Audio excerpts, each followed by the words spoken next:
నల్గొండలో బీఆర్ఎస్ రైతు మహాధర్నా చేపట్టింది. ప్రస్తుతం బీఆర్ఎస్ నేత మాజీ మంత్రి జగదీష్ రెడ్డి మాట్లాడుతున్నారు. లైవ్ చూద్దాం.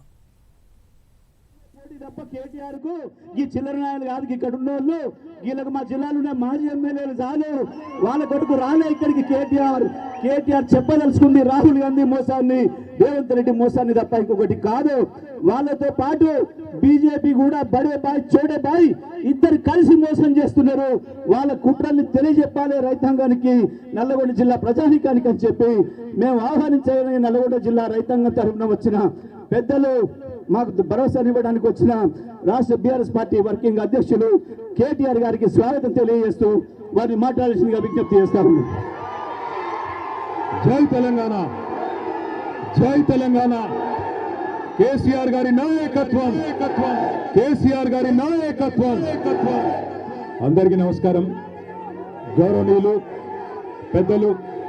పెద్దలు ఈరోజు ఈ కార్యక్రమానికి నల్లగొండ క్లాక్ టవర్లో ఈ గడియారం సెంటర్లో నాయకత్వం వహిస్తున్న జిల్లా బీఆర్ఎస్ పార్టీ అధ్యక్షులు సోదరులు మాజీ శాసనసభ్యులు రవీంద్ర కుమార్ గారికి, గౌరవనీయులు ఈరోజు వీరోచితంగా ఇక్కడ ఉన్న కాంగ్రెస్ పార్టీ నాయకులు, అదేవిధంగా మనకు పర్మిషన్ లేకుండా అడుగడుగున అడ్డుకున్నా అవన్నీ కూడా ఎదుర్కొని ఈరోజు రైతుల పక్షాన పోరాటం చేస్తున్న నల్లగొండ ముద్దుబిడ్డ, మీ అందరికీ ఆప్తుడు సోదరుడు కంచర్ల భూపాల్ రెడ్డి అన్నగారు, గౌరవనీయులు పెద్దలు, గత 10 సంవత్సరాలుగా నల్లగొండ జిల్లాని తన సమర్థ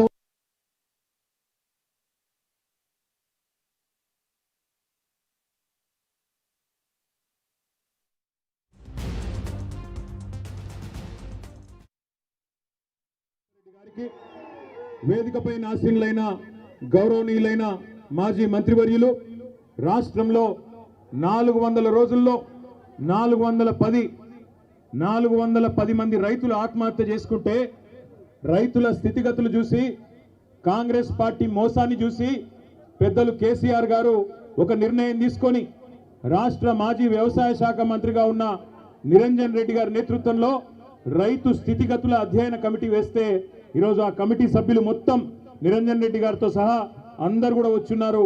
వారందరికీ, నిరంజన్ రెడ్డి గారికి, వారి మొత్తం సభ్య బృందానికి స్వాగతం. శాసన మండలిలో ప్రతిపక్ష నాయకులు, పెద్దలు, గౌరవనీయులు, పార్టీ వ్యవస్థాపకుల్లో ఒకరైన పెద్దలు శ్రీ సిరికొండ మల్సునాచారి గారికి, మరొక మాజీ మంత్రివర్యులు సోదరి శ్రీమతి సత్యవతి రాథోడ్ గారు, అదేవిధంగా వేదిక పైన ఉన్న గౌరవనీయులైన మాజీ శాసనసభ్యులు, మాజీ మంత్రివర్యులు అన్న మొహమ్మద్ మహమూద్ అలీ గారు, జిల్లాలో ఉన్న ప్రస్తుతం ఒకే ఒక్క శాసన మండలి సభ్యులు మా ఎంసీ కోటిరెడ్డి అన్న గారు, అదేవిధంగా మాజీ శాసనసభ్యులు అందరు ఉన్నారు, చాలా మంది సీనియర్ నాయకులు ఉన్నారు, గౌరవనీయులైన ఎమ్మెల్యేలు ఉన్నారు. పేరు పేరున ప్రతి ఒక్కరికి కూడా హృదయపూర్వకంగా నమస్కారం. ఈరోజు నల్లగొండ పట్టణంలో అడుగు పెట్టంగానే ముందు మహాత్మా గాంధీ యూనివర్సిటీ దగ్గర పిల్లలందరూ వచ్చినారు. దాదాపు ఒక 300-400 మంది పిల్లలు రోడ్డు మీదకి వచ్చి, అన్న కేసీఆర్ ఉన్నప్పుడు మాకు బ్రహ్మాండంగా ఇక్కడ వసతులు ఉండేది, కానీ ఇవాళ కాంగ్రెస్ ప్రభుత్వం వచ్చిన తర్వాత మాకు గొడ్డు కారంతో అన్నం పెట్టే దుస్థితి వచ్చిందన్న, మీరు రావాలా అంటే తప్పకుండా 2:30 గంటలకు మీ క్యాంపస్కి వస్తా అని వారికి చెప్పి అక్కడి నుంచి బయలుదేరి ముందుకు వస్తూ ఉంటే అక్కడ కలదప్పిన ఐటీ టవర్ కనబడ్డది. మరి అందులో వెంకటరెడ్డి వచ్చినాక ఎవరన్నా ఉన్నారో లేకపోతే తాగుబోతులు అడ్డా అయిందో నాకు తెలియదు, కానీ మొత్తానికైతే కలదప్పింది ఐటీ టవర్. కొద్దిగా ముందుకు రాగానే, కాకపోతే ఆ ఎన్టీ రామారావు గారు, తారక రామారావు గారి విగ్రహం నుంచి మొదలు పెడితే ఇక్కడ దాకా, నేను నిజంగా చెప్తా ఉన్నా, ఊరికే చెప్పట్లేదు, అక్కడి నుంచి ఇక్కడి వరకు జులూస్ చూస్తుంటే నాకు ధర్నాకు వచ్చినట్టు లేదు.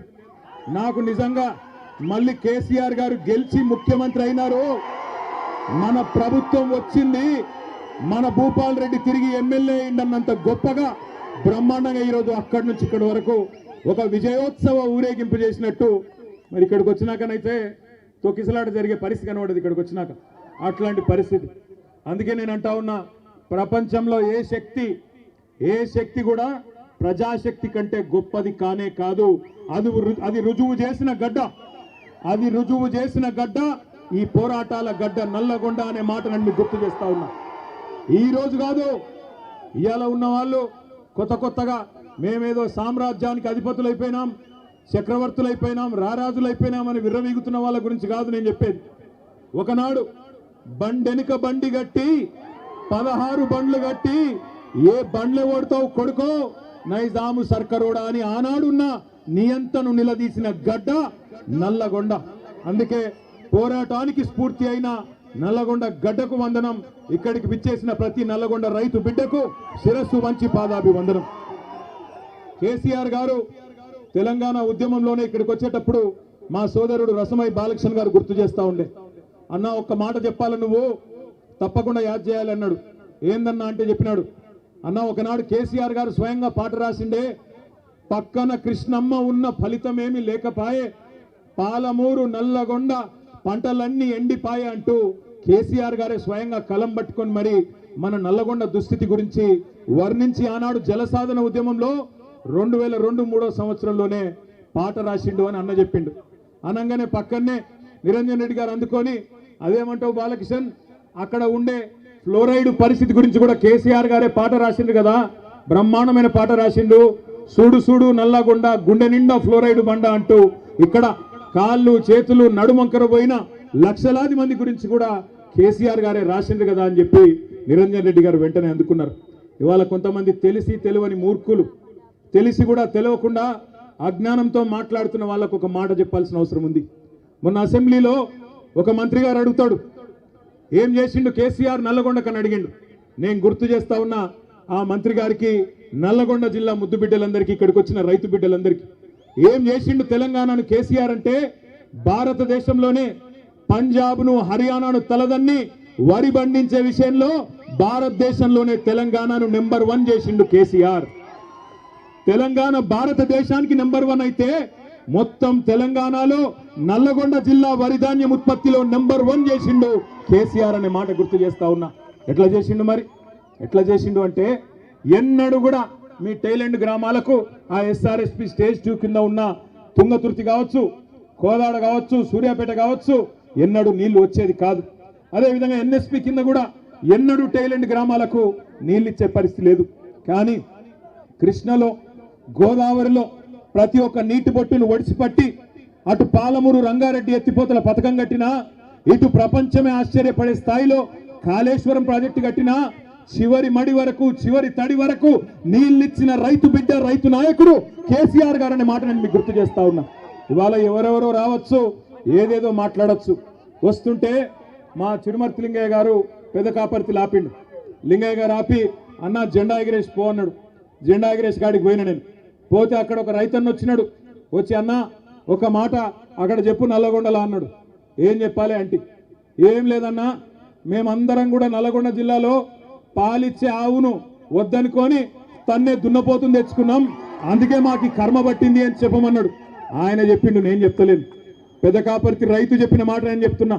పాలిచ్చే ఆవును వద్దనుకొని మరి ఇలా ఎగిరెగిరి తంతున్న దున్నపోతులను తెచ్చుకొని మీద పెట్టుకున్నాం. పెట్టుకుంటే ఏమొచ్చింది మీరు చూస్తున్నారు. నిన్నగాక మొన్న ముఖ్యమంత్రి గారు చాలా గొప్పగా చెప్పిండు. ఏమన్నాడు?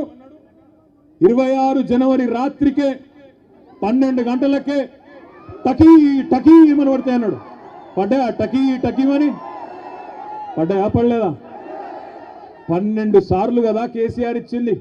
యాసంగికి వానకాలానికి లెక్క పెట్టుకుంటూ పోతే 6 ఏళ్లు నిరాటంకంగా మీరు అడగాల్సిన అవసరం లేకుండా, ఎన్నికల్లో మీ ఓట్ల కోసం జూటా మాట చెప్పకుండా కేసీఆర్ గారు ఆనాడు రైతుల మీద ఉన్న ప్రేమతో ఒకవైపు రుణమాఫీ చేయంగానే ఇక ఈ పైసలు ఖచ్చితంగా మళ్ళీ రైతులకు వేయాలని చెప్పి ఆనాడు 2017 సంవత్సరంలో భారతదేశంలోనే మొట్టమొదటిసారిగా స్వాతంత్రం వచ్చిన తర్వాత రైతు బంధు పథకం పెట్టిండు. ఆ ఒక్క రైతు బంధు పథకంలోనే కేసీఆర్ గారి ప్రభుత్వం మీ ఖాతాల్లో వేసింది 73,000 కోట్ల రూపాయలు 11 విడతలుగానే మాట నేను మీకు గుర్తు చేస్తా ఉన్నా. 73,000 కోట్లు వేసినప్పుడు కేసీఆర్ గారు ఎన్నడూ ఇట్లాంటి విన్యాసాలు చేయలే. టకీ టకీమని పడతాయని డైలాగులు కొట్టలే. కానీ తెల్లారి ఫోన్ తీయంగానే బ్రహ్మాండంగా రైతుల ఖాతాల్లో టింగు టింగు అనుకుంటా రైతు బంధు బ్రహ్మాండంగా డబ్బులు పడేది. కానీ ఈ ముఖ్యమంత్రి, ఈ కాంగ్రెస్ పార్టీ వీళ్ళెవ్వరు మీకు కొత్తోళ్ళు కాదు. నిజానికి 55 ఏళ్ళు చూసిన వాళ్ళే ఈ నల్లగొండ జిల్లాలో తాగునీటికి ఇబ్బంది అయ్యి ఆఖరికి మన పిల్లల బొక్కల్లో మూలుగా చచ్చిపోయేందుకు కారణమే కాంగ్రెస్. నల్లగొండ జిల్లా బిడ్డలు జీవోత్సవాలుగా మారినంటే దానికి కారణమే కాంగ్రెస్. నల్లగొండ రైతులు అవస్థపడ్డారంటే దానికి కారణమే కాంగ్రెస్. అందుకే మిమ్మల్ని మోసం చేయడానికే కొత్త మాటలు కొత్త వేషాలు వేసుకొని కొత్త సీసాలో పాత సారా అన్నట్టు మళ్ళా బయలుదేరినారు. ఎన్నికలకు ముందు చెప్పినాం మేము వచ్చి మీకు అన్న కాంగ్రెస్ వాళ్ళు గెలిస్తే రైతు బంధుకు రామ్ అంటారు, యాది పెట్టుకోండి అని నేను చెప్పిన. అదేవిధంగా పెద్దలు కేసీఆర్ గారు ప్రతి నియోజకవర్గంలో చెప్పిండ్రా లేదా? ఇవాళ రైతు బంధు సంవత్సరం దాటిపోయింది, 14 నెలలైంది, రూపాయి ఇయ్యలేదు రైతు బంధు. మొట్టమొదటిసారి ఆనాడు కేసీఆర్ ప్రభుత్వమే ఎలక్షన్ల ముందు ఇద్దామని పెడితే ఆ రోజు రేవంత్ రెడ్డి ఉత్తరం రాసి ఆపిండు. ఉత్తరం రాసి ఎలక్షన్ కమిషన్ కు ఆపిండు. ఇప్పుడు రైతు బంధు పైసలు వేస్తే మళ్ళా రైతులు కేసీఆర్కే ఓట్లేస్తారు, ఆపాలని చెప్పి ఆపితే అప్పుడు మనం పైసా జమ చేసి పెట్టిన 7,600 కోట్లు అట్లే ఆగిపోయినాయి. ఎలక్షన్ అయిన తర్వాత పార్లమెంట్ ఎలక్షన్ ముందు